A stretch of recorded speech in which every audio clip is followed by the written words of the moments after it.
트럼프에 와서 두 가지 선언을 했는데 나는 더 이상 세계의 경찰 국가가 안 되겠다. 앞으로 세계 각국은 알아서 살아가라. 슈퍼파워 국가로서는 도저히 할 수 없는 이야기를 네. 트럼프 정부가 이제 선언하고 나서니까 관심은 중국하고 싸우겠다라는 거는구나. 북한에 대한 이 체제가 아니고 이제는 중국에 대한 체제에 그냥 쑥 들어가 버리는 거거든요. 네. 그래서 우리 경제에 어떤 영향이 있지라고 이제 제대로 계산 못 하고 있는 현실이 저한테는 굉장히 안타까운 거거든요. 네. 한국 경제를 뒤흔드는 엄청난 사건인데도 불구하고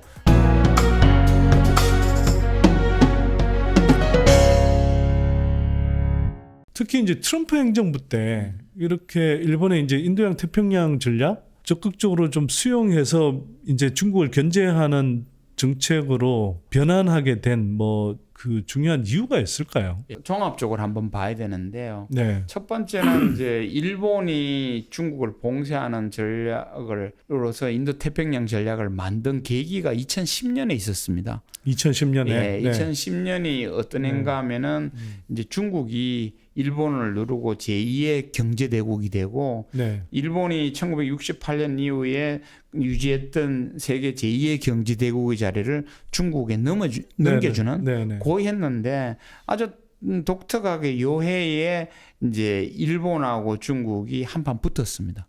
2010년에 뭐가 있었죠? 2010년에 이제 생각구 열도 분쟁이라고 다오다오 이제 분쟁 지역 문제인데, 근데 분쟁 지역은 뭐 얼마든지 이제 있을 수가 있는데 네. 이때 중국이 일본에 대해서 이제 히토류 검수 조치라는 아주 강력한 조치를 통해서 일본을 그냥 단숨에 무릎 꿇친 그런 사건이 있었었거든요. 이게 결국은 이제 히토류 검수 조치인데 이 조치에 대해서 처음에는 일본은 여기에 대해서 이제 반발을 하려고 이제 버텼지만은 히토류가 원체 일본의 전략 산업이고 전자 산업이든 자동차 산업에 그 필수 불가결한 그런 희귀 금속이다 보니까 일본이 항복을 했어요.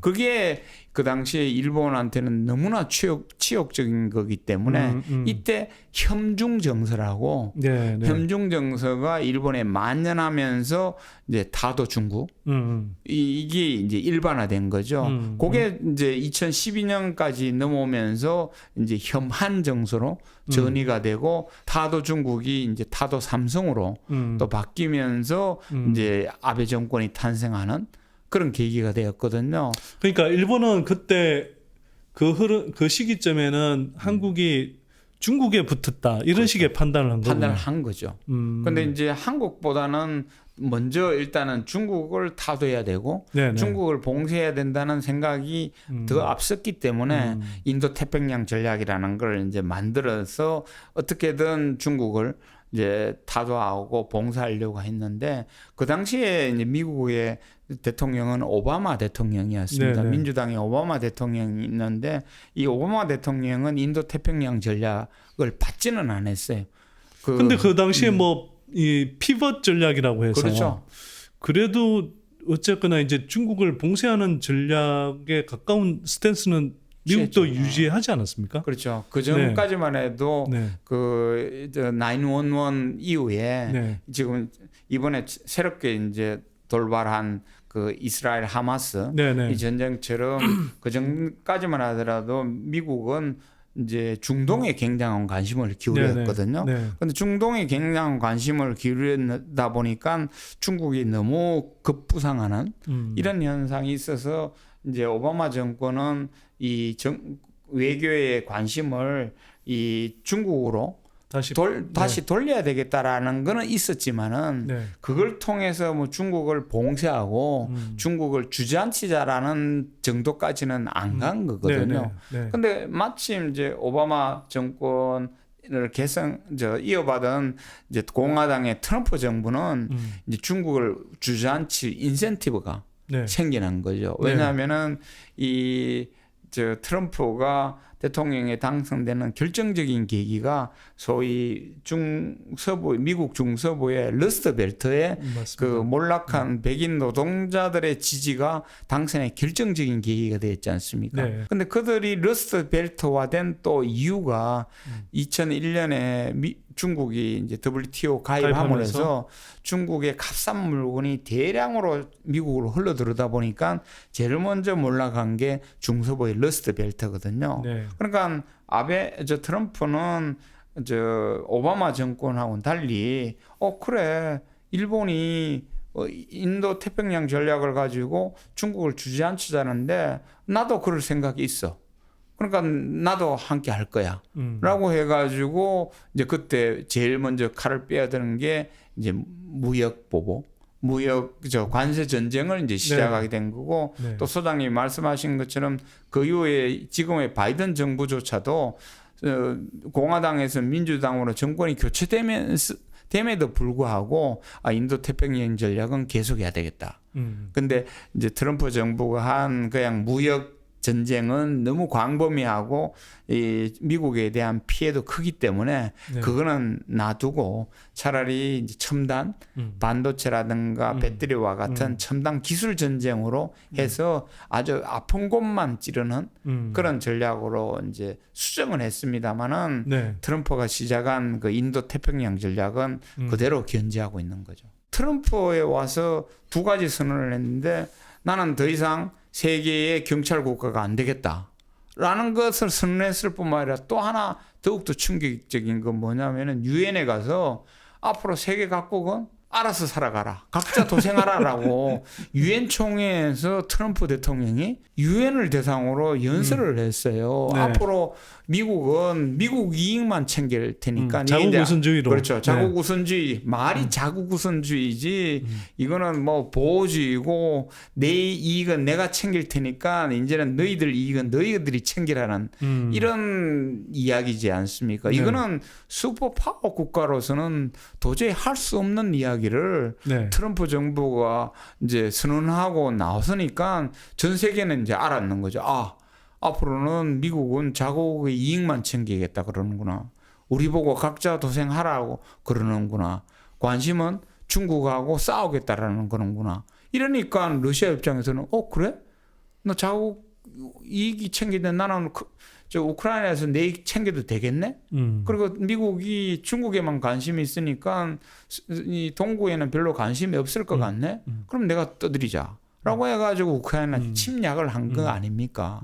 지금 하마스하고 이스라엘도 옛날 같으면은 그래도 이제 미국이 딱 있으면은 그렇게 뭐 전면전처럼 이렇게 될 리가 없는데요.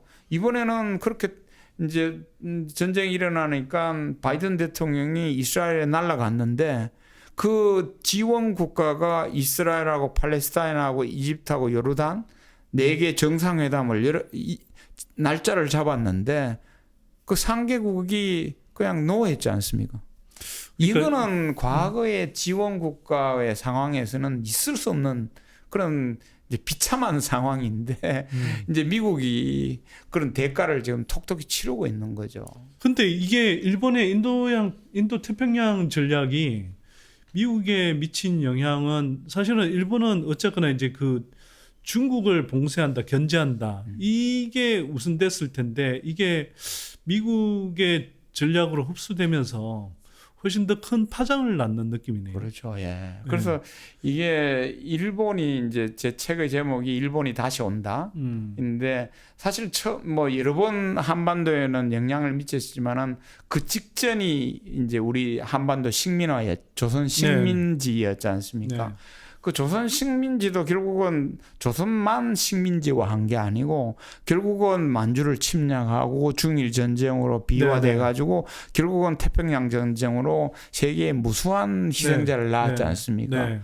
그런 어떤 이전에 일본이 밀려오면서 전 세계를 그렇게 혼란스럽게 만들어놨는데 지금의 인도 태평양 전략도 단순한 뭐 중국을 봉쇄하기 위해서 중국하고 일본하고 둘이 티격태격 틱틱거리는 정도가 아니고 여기에 이제 미국을 끌어들여 가지고 중국을 봉쇄하려고 하는 이 일이 있다 보니까 러시아에서 터지고 지금 중동에서 터지고 하면서 지금 전 세계를 다 혼란스럽게 만드는 거거든요. 네. 또다시 일본이 밀려오면서 네. 그냥 그 전 세계를 혼란에 빠뜨리는 게 1910년도 일본이 밀려올 때하고 굉장한 유사한 패턴을 가지고 지금 전개되고 있는 거거든요. 네. 그래서 제가 일본이 다시 오는 거를 이건 다시 봐야 된다. 아, 그렇군요. 이거는 단순한 네. 뭐 일본이 우리한테 영향을 미치거나 일본이 중국하고 뭐 티켓거리는 정도가 아니고 미국을 끌어들여서 전 세계 질서를 지금 뒤죽박죽 만들고 전 세계 경제를 지금 혼란스럽게 만드는 일이 지금 함께 벌어지고 있다라는 걸 제가 이 책에서 이제 설명하고 있는 거죠. 그러니까 단순히 한국에만 미치는 영향, 예, 그 직접 미치는 영향 이것만으로 지금 판단해서 안 된다는 말씀이시네요. 맞습니다. 자, 근데 그러면 사실 조금 뭐 걱정되기도 하고 한편으로는 궁금해지는 게 이런 일본의 이제 어떤 전략이 미국에서 이제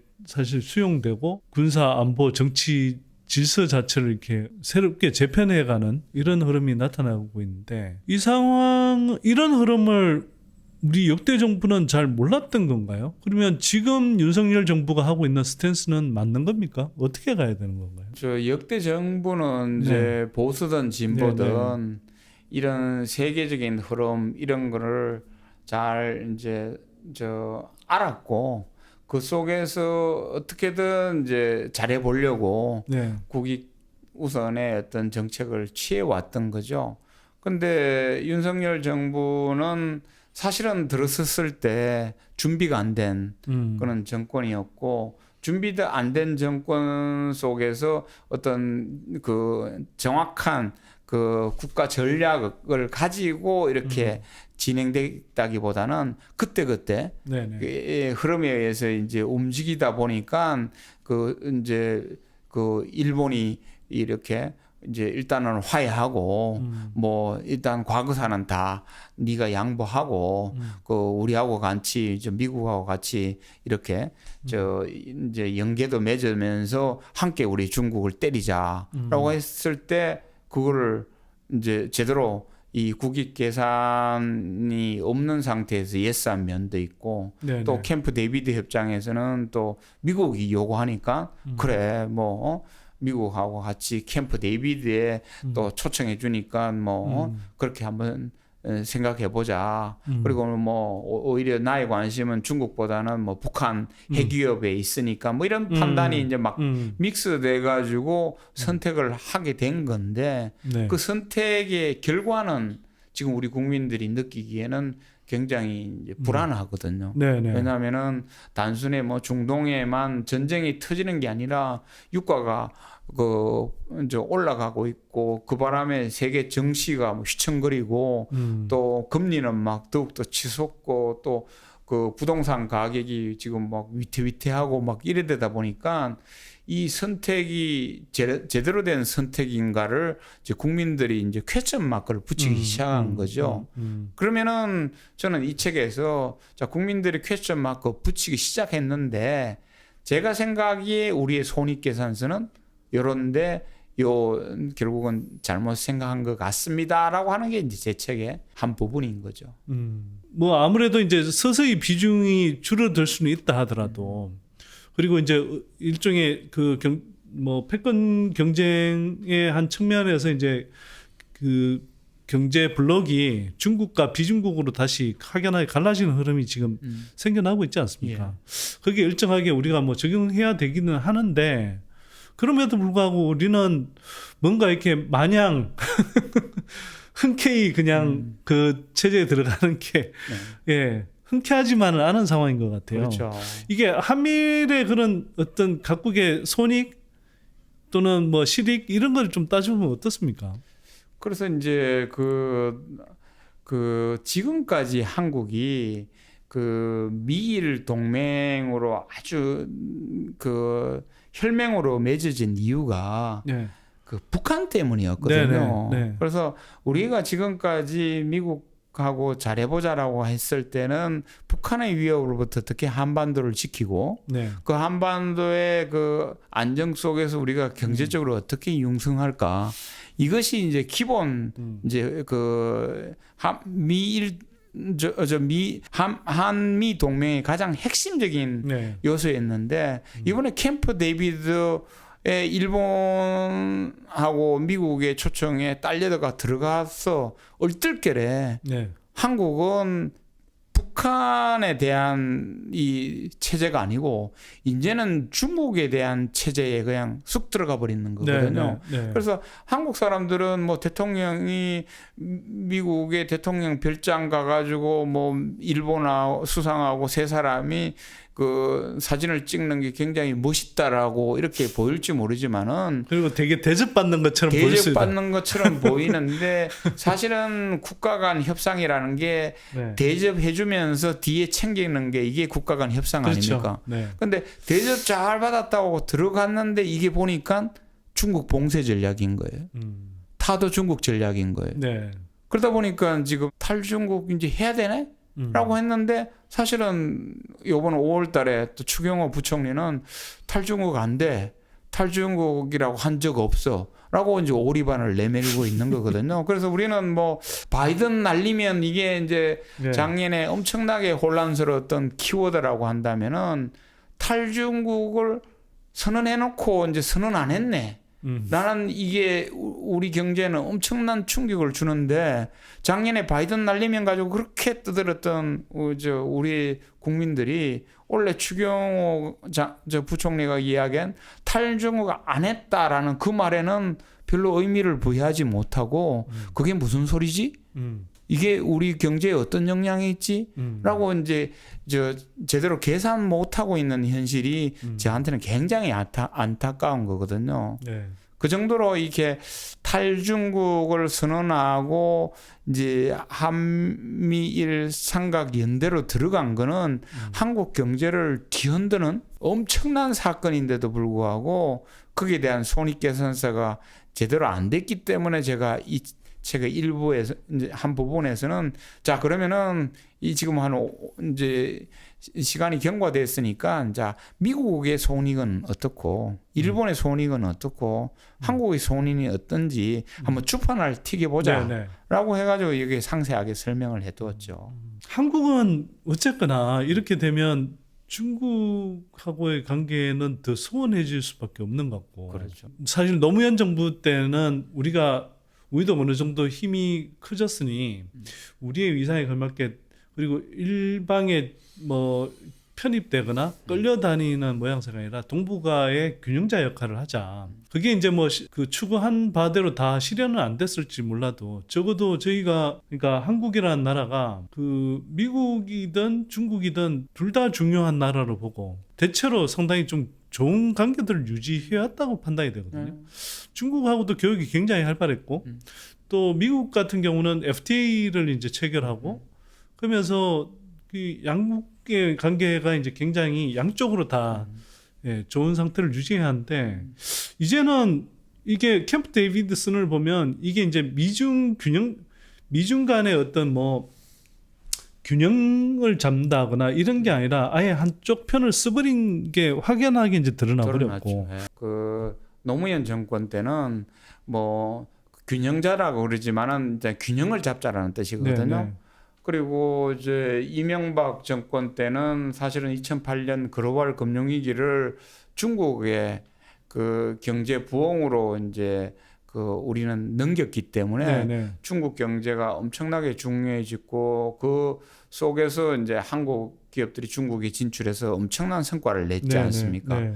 그리고 이제 그다음 박근혜 정부 때는 물론 미국과의 관계를 굉장히 중요시 여기지만은 그 천안문 광장에 올라갈 정도로 중국의 중요성을 알았기 때문에 이제 그 경제권을 제대로 활용하자라고 해가지고 이제 균형을 잡은 거고요.